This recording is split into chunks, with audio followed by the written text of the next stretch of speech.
কুষ্টিয়া সদর উপজেলার শিল্পনগরী খাজানগরে বর্ণাঢ্য আয়োজনে অনুষ্ঠিত হয়েছে দিনব্যাপী ঐতিহ্যবাহী পিঠা উৎসব। সেভ খাজানগর ফাউন্ডেশনের উদ্যোগে আয়োজিত এই উৎসবে গ্রাম বাংলার নানা স্বাদের দেশীয় পিঠার সমাহার লক্ষ্য করা গেছে। হারানো সংস্কৃতিকে নতুন প্রজন্মের কাছে পরিচয় করিয়ে দিতেই এই ব্যতিক্রমী আয়োজন বলে জানিয়েছেন সংশ্লিষ্টরা। বিস্তারিত দেখুন মোহাম্মদ মঞ্জুরুল ইসলামের প্রতিবেদনে।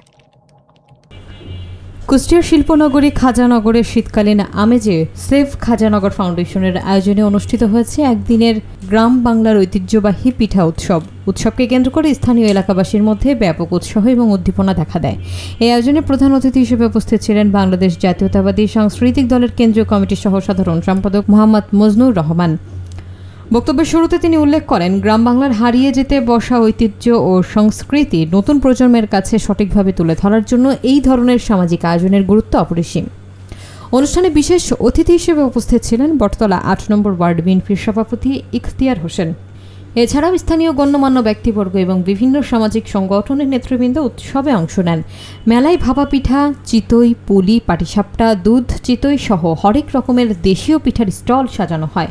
আয়োজক কমিটির পক্ষ থেকে জানানো হয়, সামাজিক এবং সাংস্কৃতিক বন্ধনকে আরও সুদৃঢ় করা এবং দেশের ঐতিহ্য সংরক্ষণের লক্ষ্যে তারা ভবিষ্যতে এই ধরনের কর্মসূচি অব্যাহত রাখবেন। আমি মোহাম্মদ মজনুর রহমান, এই খাজানগরের কৃতি সন্তান, বাংলাদেশ জাতীয়তাবাদী সাংস্কৃতিক দলের কেন্দ্রীয় যুগ্ম সাধারণ সম্পাদক, বাংলাদেশ মেম্বার কল্যাণ অ্যাসোসিয়েশনের সারা বাংলাদেশের কেন্দ্রীয় উপদেষ্টা মণ্ডলীর সদস্য, এশিয়ান মানবাধিকারের মহাসচিব কেন্দ্রীয়। আমাদের এই গ্রামীণ উৎসব, এই উৎসবে অনেক আগের থেকে চালু হচ্ছে। প্রত্যেক বছরে আমাদের এই গ্রামীণ উৎসবটা হয়। এখানে এই উৎসবের কমিটিরা আছে, এখানে অনেক লোকজন আছে। আমাদের এখানে সবাই সার্বিক সহায়তা করে এবং সেই সাথে আমরাও সার্বিক সহায়তা করি। এখানে সর্বোচ্চ এটা একটা জাস্ট আনন্দমহল। এখান থেকে আমরা কিছু সময় পার করি। এখান থেকে এই সময়টা পার করলে মানুষের মন মানসিকতাও ভালো থাকে, মানুষের চলার গতিটাও ভালো হয়, এমনকি সেই সাথে আমাদের ঐক্যটাও একটু গঠনটা ভালো হয়।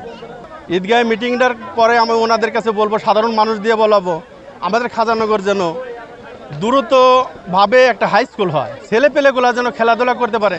আর খেলাধুলা করলে পারে ছেলেপেলের শরীরগুলো ভালো থাকে এবং নেশা থেকে দূরে থাকে। এই জন্যে আপনাদের চ্যানেলের মাধ্যমে বলতেছি, আমাদের ইঞ্জিনিয়ার জাকির হোসেন সরকার যেন আমাদের এই খাজানগর ৮ নম্বর ওয়ার্ডে যদি আমরা সরকার ক্ষমতায় আসতে পারি, তাইলে পরে আমাদের এই স্কুলটার খুবই প্রয়োজন। ছেলেপেলে অনেক ওনার প্রতি আছে, ওনার প্রতি সন্তুষ্ট আছে। আমরা এলাকায় ঘুরে ঘুরে ভোট চাচ্ছি, বর্তমান ধানের শীষের ভোট চাচ্ছি, যেন এই এলাকায় থেকে ব্যাপক পরিমাণ ভোট দিতে পারি। আমরা এই ব্যবস্থাও করতেছি। এই আমাদের ৮ নম্বর ওয়ার্ডে ৮,০০০-এর উপর ভোট আছে।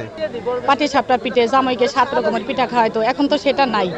এখন মনে করেন ডিজিটাল যুগ হয়ে গেছে, এখন ওই মোবাইলে যা দেখে, খাক আর না খাক। তাই এইটা মনে করলাম যে বাস্তবে ছেলেরা সবাই আয়োজন করছে। সবার প্রতি আমার ভালোবাসা থাকবে যে তারা জানি প্রত্যেক বছরে এরকম করে।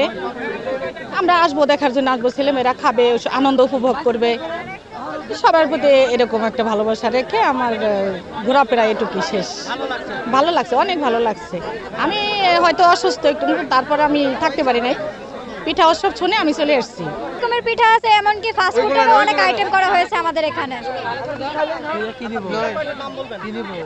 দুধ কলি আছে, তারপর কেক আছে, চিকেন রোল আছে, চিকেন ফ্রাই আছে, এগ রোল আছে, যে কিনা শেষ হয়ে যাচ্ছে। আমাদের মোমো আছে, আরো অনেক ফাস্ট ফুড, ফুচকা, চটপটি অনেক কিছু আছে।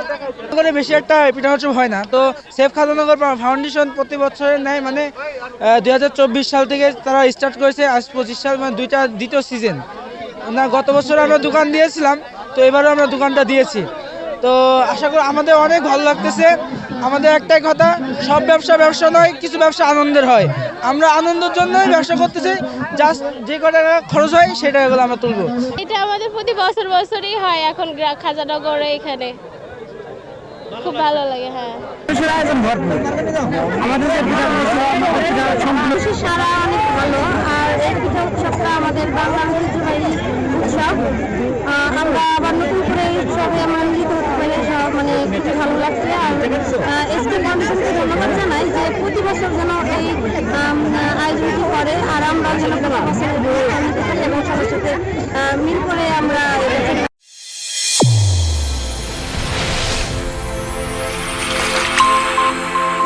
চ্যানেল A1 হৃদয়ের স্পন্দন।